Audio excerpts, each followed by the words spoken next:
40年前的小渔村，如今变成了最具影响力的城市之一。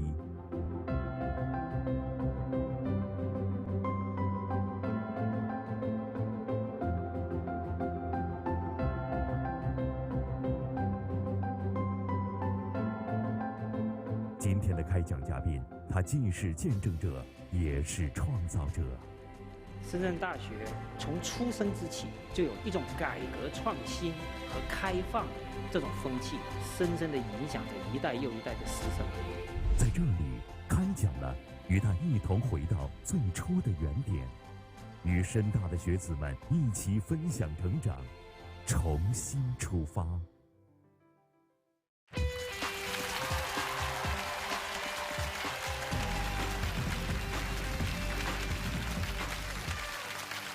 迎高考，祝未来。各位好，您现在正在收看的是由高考智能教育倡导者银鼎教育独家冠名播出的中国首档电视青年公开课开讲了。我是主持人撒贝宁，欢迎各位。萃取植物精华，科学气血双补，感谢熬夜标配的云南白药气血康口服液对本节目的大力支持。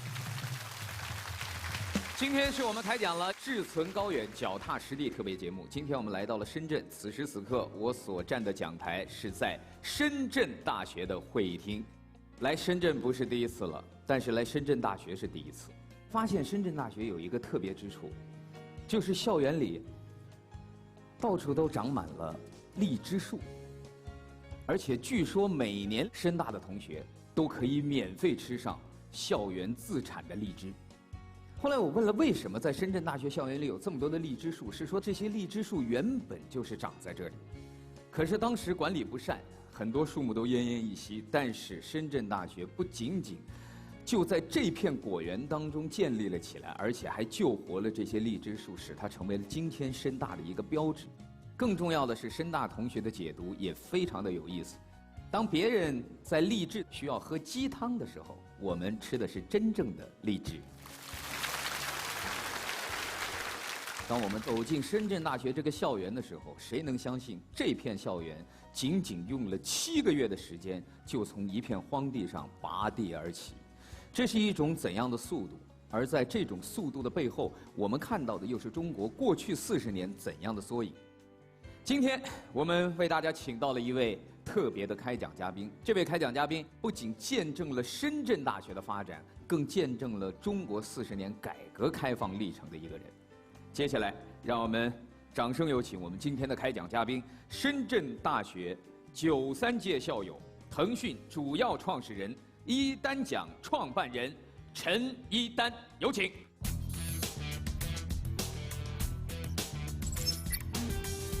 好，一丹先生开讲了节目组陈阳宁重回母校深圳大学，与青年人来一次面对面的思想碰撞。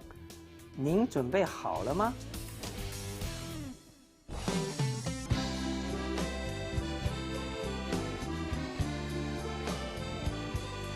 每次来深圳大学，我都会从这里进来。深圳大学4个字，还有校门门口这个日晷，在提醒我们时间是多么的重要。对我们校友深大的师生吧，非常重要的4个字，脚踏实地，印在脑海里。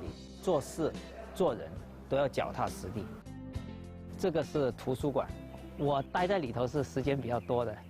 最痛苦的一阵子是4级考试，第一次考试居然是59分，差1分拿不到4级证书，所以还是要付出努力啊。我很感恩在这所学校里面，我认识了我的师妹现在是我的太太，我们2个人也经常在里面一起学习。这个就叫银华斋，我们腾讯的4位创始人都住过这一栋男生宿舍，已经是女生宿舍了，以前是男生宿舍，我觉得还差一点点灵感。这样我们再去一个地方，也许这个灵感就会来了。来，就这里，叫演会中心，这是我们毕业演讲的地方。当时里就坐满了学生吧，现在啊，这个位置虽然是空空的，但我的感觉啊，像回到25年前，就跟师弟师妹们做一个分享，这也是我想参加这次开讲了的一个初衷。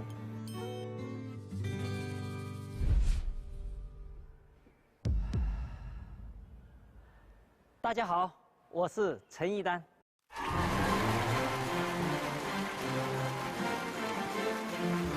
先把陈老师。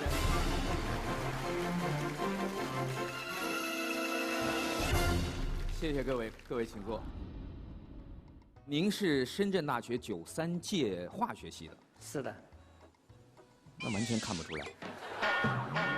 意味深长啊。因为我听我的同事介绍说，您虽然是学理工的，但是您的身上洋溢着很浓厚的人文气息，这哪像学化学的？哦，后来我去读了个法律。哦，难怪。有幸文理都接触了，接触了我觉得还是挺不错的一个经历。但是我知道您当年，高中的时候，您其实是文科非常擅长的。是的，据说您在高考之前，一丹先生是在台上跟全班同学分享如何写好作文，结果一丹先生高考的时候作文没及格，这事儿是真的吗？这是真的。给我拿一个纸巾，谢谢。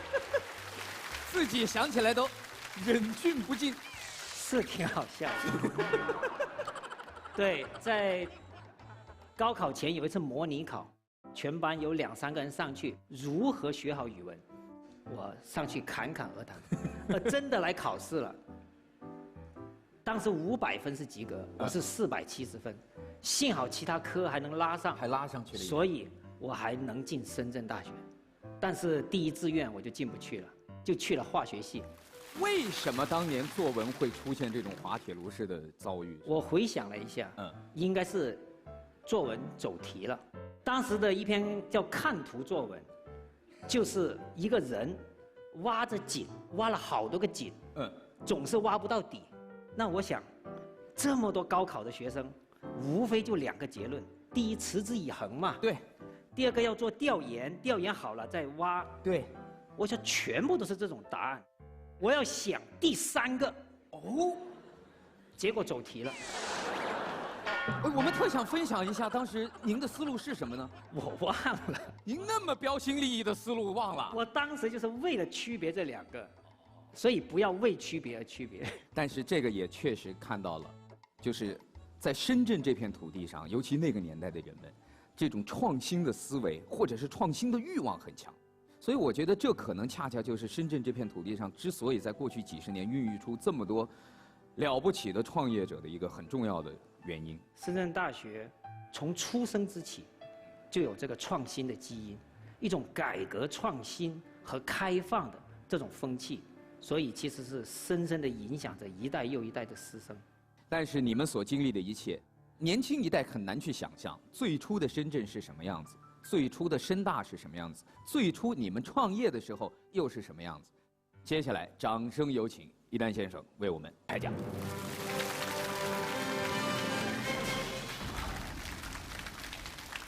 大家好，我叫陈一丹，大家都叫我 Charles。1993年，我们从深大毕业。1998年呢，年底，我们几个创始人马化腾、张志东、许成业、曾理清，我们5个人呢就共同创立了腾讯。今年恰恰是我们离开深圳大学25周年。今年也是我们腾讯成立20周年，也是深圳大学35周年，也是改革开放40周年，非常有意义的一年。所以今天很有幸的来到开讲了这个舞台，和母校的师弟师妹们一起分享，一起畅聊，非常的开心。如果我们现在是走进一个时光机的内部，每一年以1秒的时间向后再走，那30多秒以后，这里的一层层楼都将会消失。也就是说，30多年前，这里是一片荒地。所以我们回到时间原点，过去的40年，从来没有一个地方像深圳那样变化如此之天翻地覆，如此的沧海桑田。我是1971年生的，80年深圳特区改革开放，81年就全家一起过来了。我来的时候，感觉这个地方很农村呐。我原来的出生的地方惠州，好歹也有7层楼高啊，这里很荒芜，但一片在建设之中。我就看到啊，很多工地上就画了很多的设计图，有设计10几层楼的、20几层楼的，还有一个国贸大厦还要建成53层楼。我当时在想，这些能实现吗？事实上，一座座高楼啊，就这么建起来了。特别是国贸大厦，以3天1层的速度，成为了当时中国的最高楼。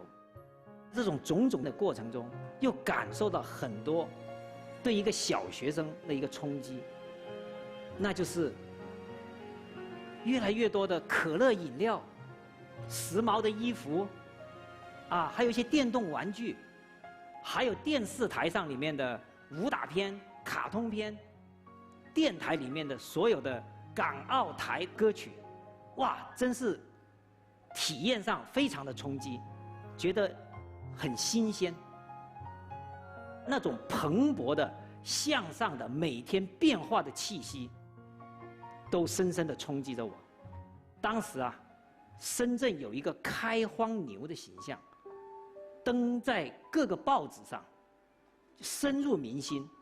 这个开荒牛，一股倔劲就要去开荒。我想啊，那一代人就像开荒牛一样，我们的父母辈是深圳特区的开荒的第一代人。国家决策者打开了一扇门以后，所有的热血的外来干部、打工者、有远见者一起涌进这所城市，用勇气、用汗水建起了这一座城市。所以，回到时间的原点，我的第一块荒地是父母带着我来到了深圳。刚才小邵也提到了，你考砸了，是考砸了，但好歹也录取了嘛，所以总体还是很高兴的。来到深圳大学，当时还是去询问我们的师兄师姐啊，到底应该怎么过好这4年。有师兄师姐跟你讲，大学4年啊，关键是建立一套思维方法。哇，好有见地。我们这作为刚新生啊，觉得点点头，主要是锻炼思维嘛。所以专业知识我只花了1半时间，另外1半时间放在我热爱的学生服务工作上。那我读大2的时候呢，做学生服务有回报了。我那时是大2的师兄了，一起去帮助师弟师妹，啊，拿行李啊，有什么问题询问一下啊，帮他们解答一些疑难杂症啊。其中有一个小师妹，我服务她的次数越来越多，所以我为什么感恩化学系呢？因为这位小师妹就是我现在的太太。补充一下，因为看到这张照片，现在深大的同学们，寒假暑假有出去旅游吗？好风气。大学寒假暑假，我们当时一样，要么勤工俭学，要么坐着绿皮火车全中国走一走。我还记得与同学一起在新疆伊犁有个叫鄂木场的地方，我们住进了哈萨克族的这个毡房里面。晚上要去户外小解的时候，站在那里不动了，因为满天的星星，天空如此之低，而满天的星星里面，流星啊，在那里不断的飞，一秒就几个。那个时候都忘记许愿了，就呆呆的站在那里，觉得大自然是如此的美妙，大自然是如此的伟大。在那个时候，总是觉得人跟天地是如此的联系，所以有时候的确是读千卷书不如走万里路的。我大学毕业的时候，我们这个学校叫2本，还有很多1本在上头，但是它有鲜明的特色，就是当时是没有围墙的大学，是一个学生自主的一个大学，是一个学生的思想力开放和脚踏实地的这个校训的一个大学。这种精神伴随着深圳大学的学子，而过去一代一代的深圳学子又有幸在这个大时代里面，在深圳这个地区，一方面是经济高速发展，一方面是科技高速发展，所以深圳这块土地孕育了很多深大学子工作、创业、各行各业成功的例子。大学毕业以后，我们几个创始人啊，都在一个固定的地方工作，其中张志东和许成业去读研去了，而腾讯就是我们这5个创始人的第2份工作。那么你说腾讯的创业苦不苦呢？贷款又没有钱，房租又要交，甚至还想着卖过 QQ 还卖不出去，的确有它的苦。但是你说他乐不乐呢？那是乐在内心的，大家一起去为了一个目标全身心的投入的过程中，带来的那种喜悦和满足，又是言语难以言表的。所以呢，你会发现，只有这种创业的艰难，才会慢慢体会到逐渐成长的快乐和收获的快乐。我还记得我们第1届高交会的时候，我们是希望可以招到更多的投资者，而这个时候呢 ，Pony 啊，马化腾他又病倒了。这个时候呢，我们又要互相的去一边商量，有时候在医院，有时候在办公室，还要来现场。当时呢，我们只做一件事情，我5000块钱打了一个布景板，要不租了一个位，中间放了一个大盒子，扔名片，收集各种名片。那我想总得有点意思吧哈，所以呢，我就付费啊，让他们去做了一个陶瓷的公仔，用了我们早期 QQ 的形象，一个企鹅。那个企鹅有在吗？哎，对对对，在这里，就是这个企鹅。哎，由于工艺原因，他做不了原样，他做的胖胖的，还自作主张那个工厂给他加条围巾，变成这个样子。那我说也行吧，那就开始送。哎，很多人来拿哦。哎呀，存货不多了，5块钱卖一个。哎，5块钱也抢啊，10块钱，10块钱也抢。最后，参加高交会的人觉得这个很高科技哎，10块钱都买了，最后把那个租赁的费用啊也抵消了。这就是我们的第1个胖胖的腾讯企鹅。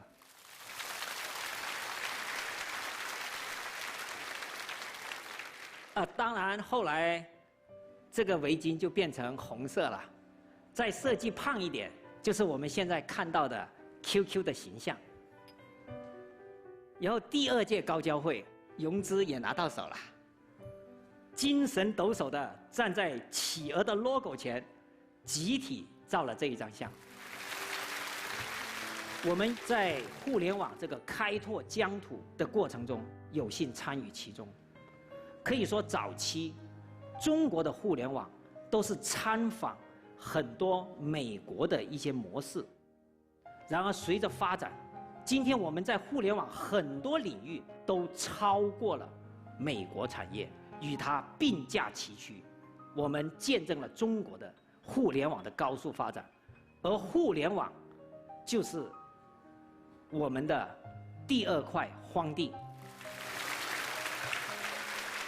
2013年，我把管理权交给了团队，我退到了后面。我想，更多的是让一帮又一波的年轻人能够持续的往前走，而在腾讯比较高速轨道的发展过程中，做这件事情是比较好的。那我卸任以后主要做什么呢？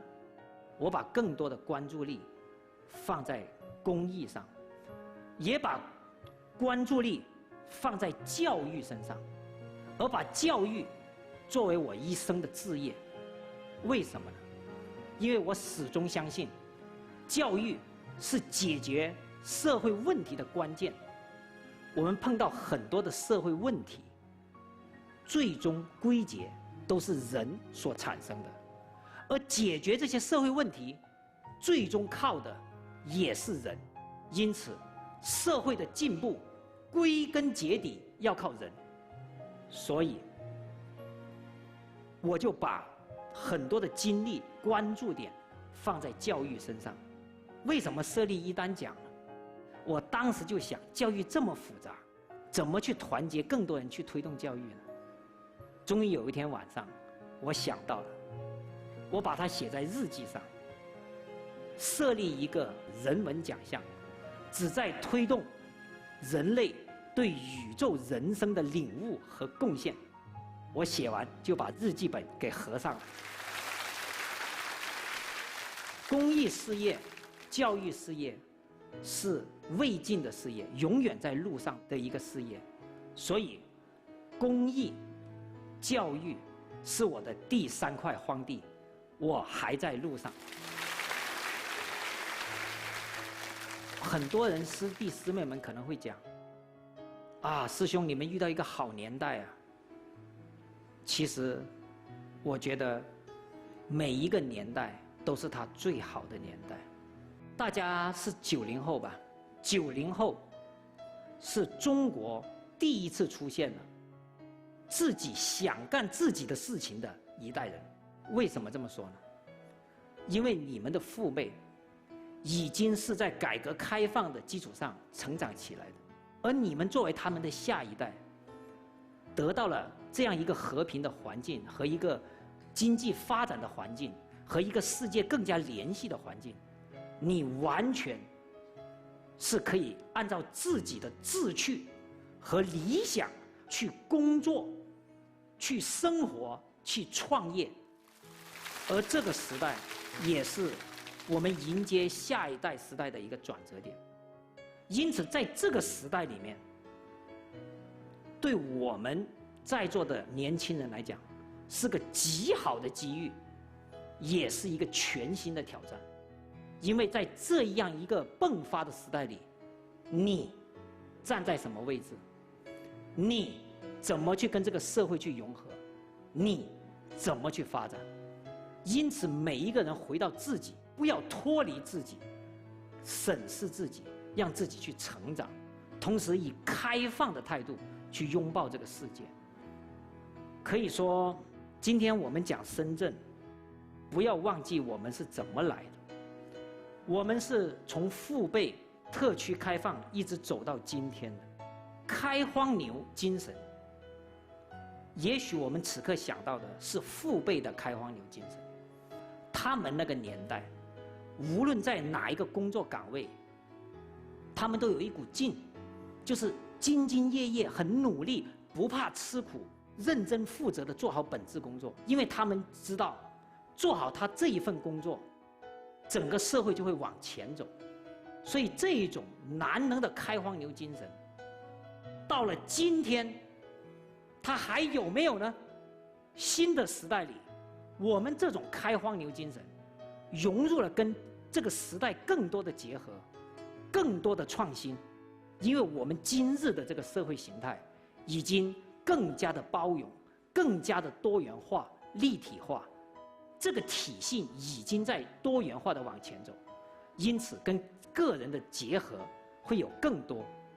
这种新时代的开荒牛精神，与我们上一辈的开荒牛精神虽然有所不同，但为了这一个目标，都是全身心投入的精气神。这一点的开荒牛精神，父辈和我们这一辈和你们都是一样的。愿现代开荒牛精神与在座的一起共同成长。谢谢大家。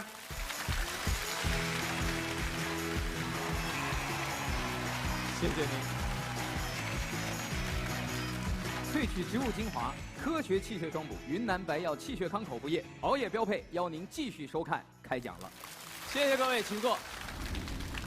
您今天暴露出了一个很有意思的小细节，原来 QQ 上面那条围巾是厂家自己加的啊，是，但你们后来把它改成了红色。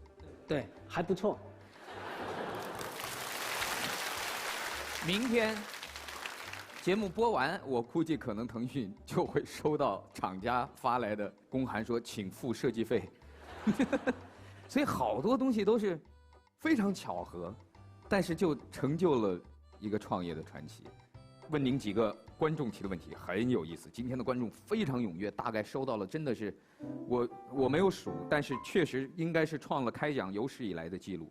接下来让我们一起进入银鼎教育小纸条全民互动环节。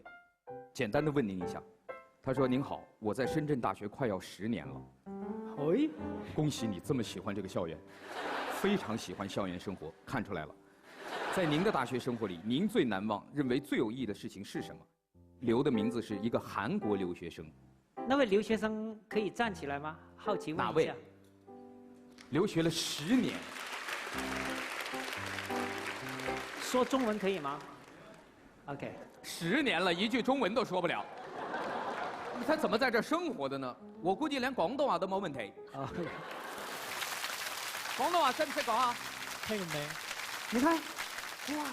请问韩国留学生，你为什么在这里10年？对呀、目前在深圳大学读博士。我一开始来中国不是学这么多年的，我一开始是过来看一下中国是什么样子的。那为什么就离不开了呢？就是我刚来深圳的时候，没有那么多的什么那些特别的想法。但是那一年就是深圳这边办了那个大运会，然后整个深圳都变得非常快。现在就有很多那些地铁啊，还有很多高楼大厦，变得非常大。然后我在这个环境下，我也不知不觉就一直就是在这里留下了。10年，他也算是见证了深圳这10年变化，也是个飞速发展的过程。对，深大这10几年的发展，从我们早期只有几个留学生，到现在啊，已经吸引了很多很多的留学生。这样的一个多元化的学习，不仅仅是他们受益，我们的学生也受益。所以，这样开放的一个平台，其实是让深圳大学培养的学生，在学校里已经国际化了，走出去更加国际化了。他问您的问题啊，就是您在大学生活当中最难忘、最有意义的一件事。那一定是拖着太太的手。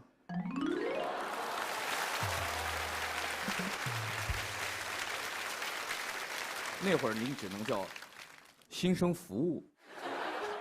我想问一下，留学生也应该有新生服务的工作吧？是的，我去年在深圳大学这边就是创办了一个合唱团。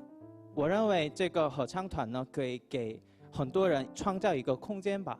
因为很多外国人来中国就不知道怎么交新的朋友什么，所以我觉得这个平台可以给他们提供一种非常好的机会吧。谢谢你。这也是一个在用自己的力量为深圳大学这个校园增添色彩的人。对，谢谢你，谢谢。希望你的合唱团能够办得有声有色。谢谢。接下来一个问题，只有一句话，但是石破天惊，震天动地。请问您在淘宝买东西吗？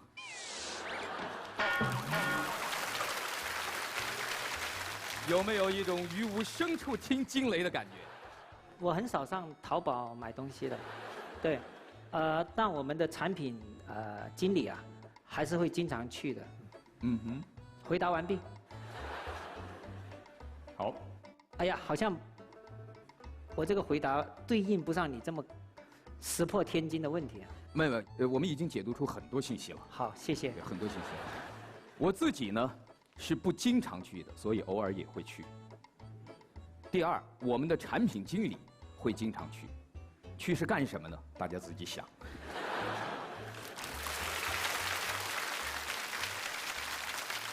其实我相信这个同学他这个问题的背后问的是我们如何和自己的对手共生共存。其实，在这个腾讯发展的过程中啊，一直遇到竞争的对手，而这些对手啊，从现在来看，都是促成腾讯发展的一个重要的动力。有时候啊，是需要相互的竞争，特别是良性的竞争啊，会让各自都有发展，会越做越强大，彼此互相成就。青年代表们在哪里？好，看到了。来，各位青年代表有什么问题？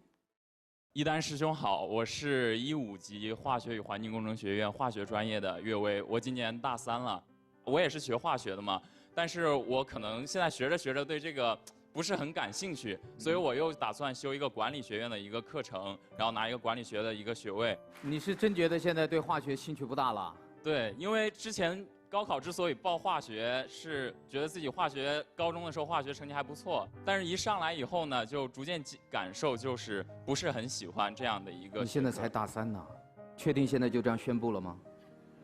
先这样。掌声有请他的化学老师。真的来了吗？这事儿你跟老师聊过吗？我有会跟我们的一些辅导员还有一些老师，他们能理解。对。但是如果是在这4年里面，我们所学的东西进入社会以后我们不用了，那么是不是一种浪费呢？不是浪费。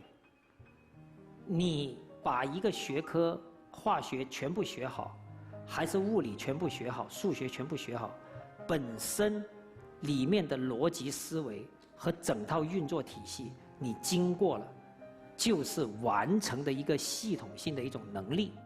下次你面临新的东西的时候，你也具备这种能力，而且在这个学科的过程中，你力所能及的做你可以探索的事情。比如说，你转学科了，就是一种勇气的表现。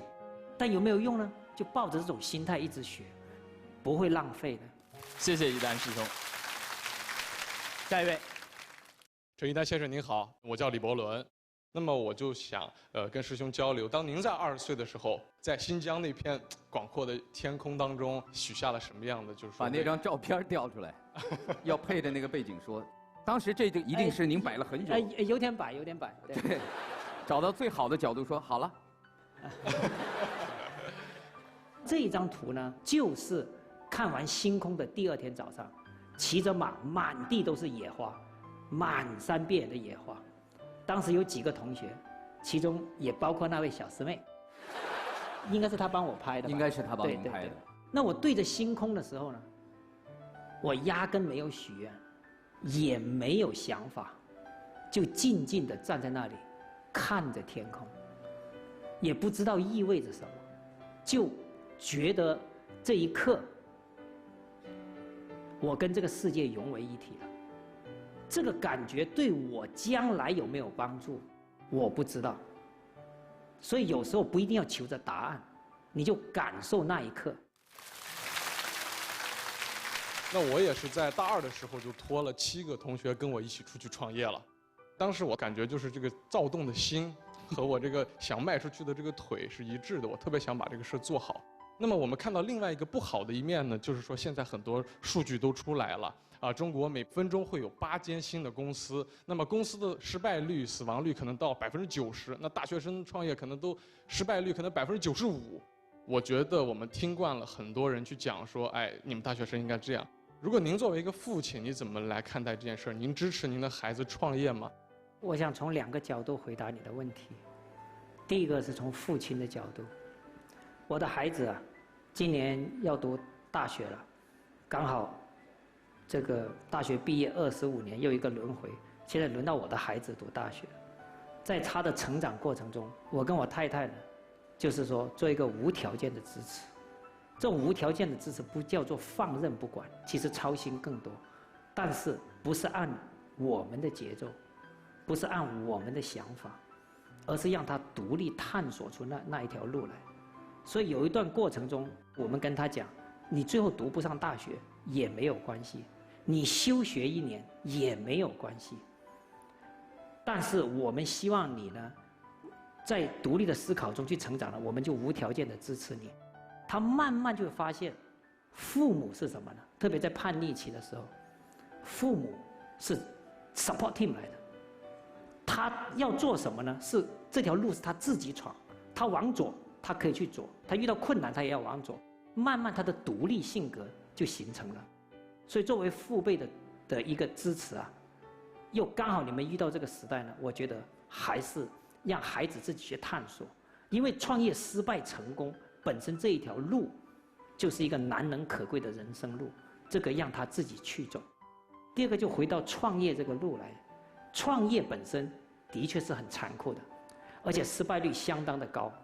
你在创业过程中千万不要人云亦云，他创业我也去创业，你一定要了解你自己具有什么优势，你自己的核心竞争力是什么，你能不能在创业这么苦的情况下，你还能愿意去成长去探索，这个是不是你最想要做的事情？如果是，你就去做，并做好失败的准备，因为你在创业的过程中本身已经得到的东西已经超越结果，所以这就是人生路。所以我祝福你创业越走越好，人生路越走越好。谢谢师兄。下一位，陈一丹老师你好，小撒老师你好。我前2天看了一篇推文，说你的同龄人正在抛弃你，就是现在有很多同龄人已经开始做出了自己的成绩了。我其实是80后，您2位呢是70后。他呢是一位90后，那作为一个80后的，有必要分得那么清楚吗？就是作为一个夹层的这样的一个中间的这个年龄段，其实也是非常的尴尬。现在他说的这种感觉啊，很多人都有，就是代际之间的压力，感觉70后我还没追上的，90后已经超过我。对，我们在创业的过程中或者人生道路过程中啊，有时候会感觉到一种压力。这种压力啊，可能是你同伴里面别人怎么走得远一点啊？哎呀，我赶不上时代了，这种压力。我们这个新的时代啊，不仅仅是物质增长的时代，也是一个精神世界增长的时代。在很多人工智能和机器人都能解放生产力的时候，人与人之间的东西和跟人文有关的东西呢，是更需要我们去贡献和创造很多商业机会的。所以在这个过程中，是不是哪一个阶段最对？没有，每一个人都有独一无二的路。所以我自己总是这么觉得，当下是最好的。到你30岁、40岁，你也觉得这是个黄金时代。老了，也 enjoy 那一刻，就把每一刻活好，那一刻就是你的。所以我想 ，take easy，take easy， 不要压力那么大。我是1986年在深圳出生的潮州人，我父母就是在80年代到深圳打拼的，所以我觉得其实您的经历给我补充了很多在我小时候不知道的画面，我特别的感动。其实我也是从我的年龄见证了深圳，可能您说的就是以前是3天1层楼，然后到现在可能是1年1条地铁线。在您的角度来说，深圳最大的变化是什么？我觉得变化的最大的是它聚集了多元化的国际性的人才，而且这一个核心为原点，连接了中国，连接了世界，它的核心地位，它的区域的地位与往昔不同了。因此在这一个新节点上，你们的机会和前景将是国际性的。其实还有一个就是，我经常会世界各地去，然后很多人就会说，Where are you come from？ 然后我说 I'm from 深圳，然后他们就会说，那个深圳就是那个华强北那个电子山寨很厉害的地方。然后说到这个的时候，我其实知道他们是觉得深圳这个做得很好，但是呢又感觉有点怪怪的。因为其实现在深圳已经有了很多自有在世界知名的品牌，是不是从山寨到这个创客之路是一个必经的过程呢？我们去到国外的时候啊，他们的印象啊，总是滞后10年、20年和30年的。早期你说深圳在哪里他都不知道，现在好歹还知道个华强北，慢慢他会知道深圳越来越多的东西。在学习和参考的过程中，各个领域都跟全世界在不断的融合。学习、参考、了解有2个作用，一个知道世界在怎么转，怎么与对方去交流沟通。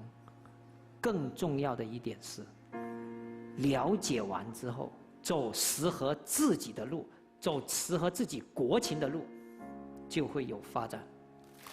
谢谢一丹先生。下一位，大师兄、二师兄好啊！冷吸一口气，对吧？总得有人当二师兄嘛。Tony 嘛，最近在一次采访里面，他讲到我最大的担忧是我越来越看不懂年轻人喜欢什么了。我想问一下您，您看得懂年轻人喜欢什么吗？那您最大的担忧是什么？他们喜欢什么？我看不懂。那您也别看但我希望我的团队能看得懂，所以我交棒了。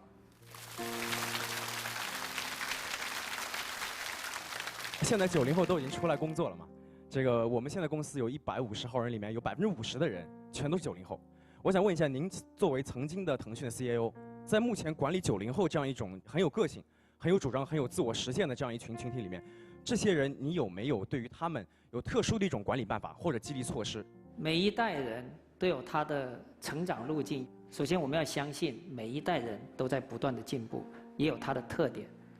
90年代的人，他有自己的更多的自主性。自主性不是个缺点，而是一个很大的特点，甚至是优势。所以在公司内部，如果设立了基本的框架，保证好基本的薪酬、成长等等的空间，让更多的发展与他的成长结合得更紧密，让更多的自主权交于他，而且营造更多的小生态让他去发挥，这是很主要的。因为他们的驱动不是在于你这个月的工资，而是在于他有没有更大的成长空间。Thank you, Charles。刚才你在问一丹先生，知道年轻人喜欢什么的时候，一丹先生看了我一眼，我其实内心还挺开心的，因为我知道。分享一下，分享一下。我觉得无论哪一代的年轻人，他们最喜欢的，就是你给他们一样东西，让他们能发现自己从来没有发现过的自己的另外一部分。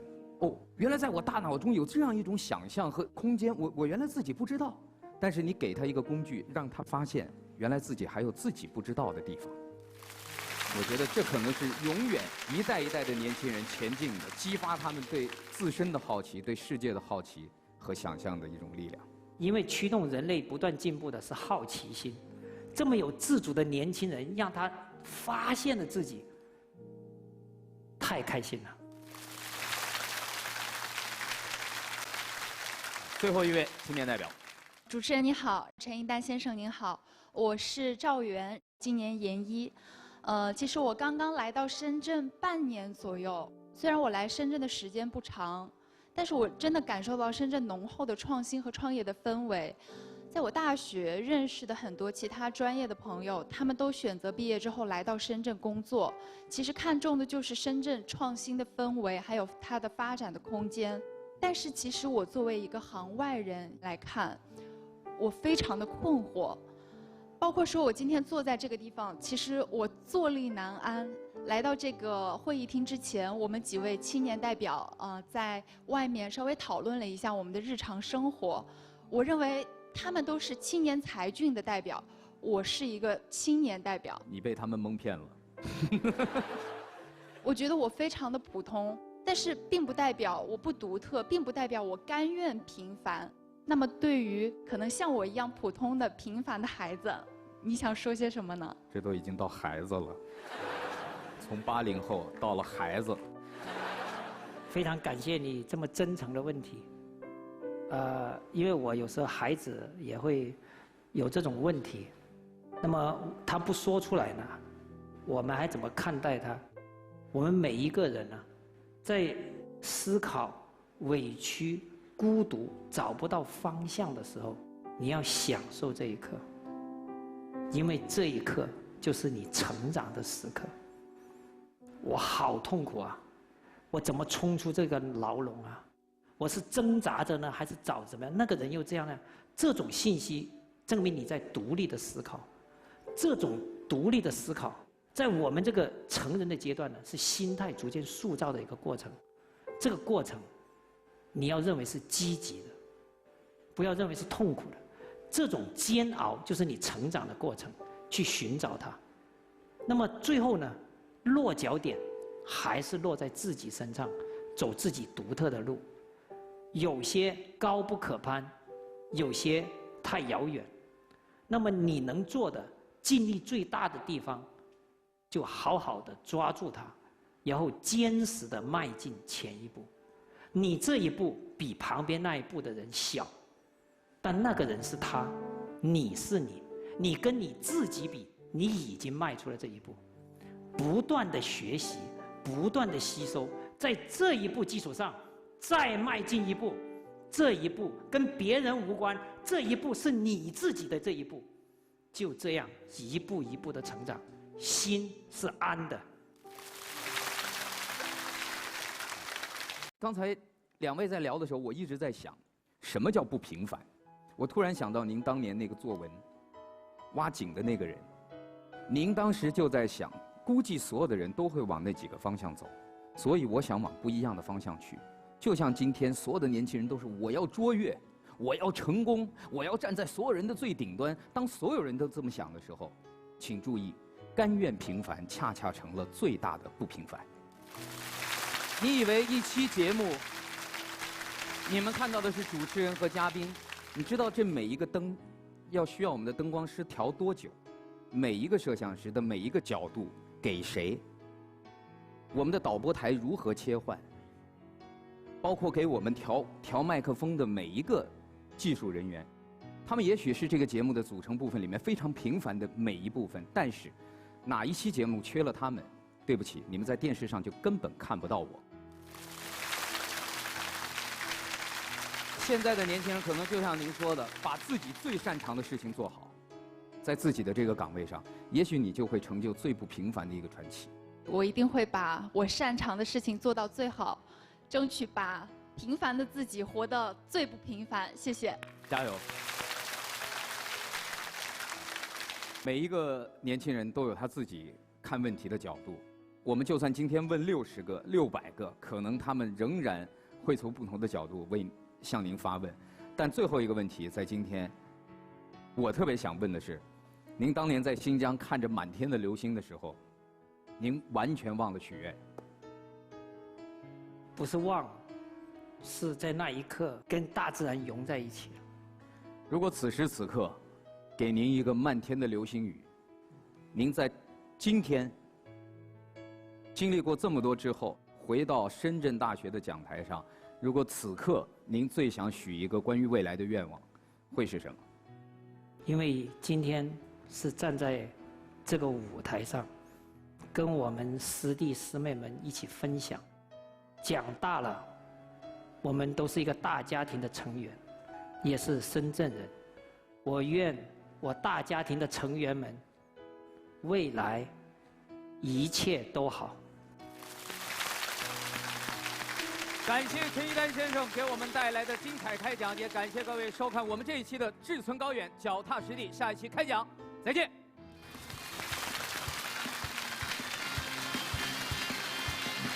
谢谢您。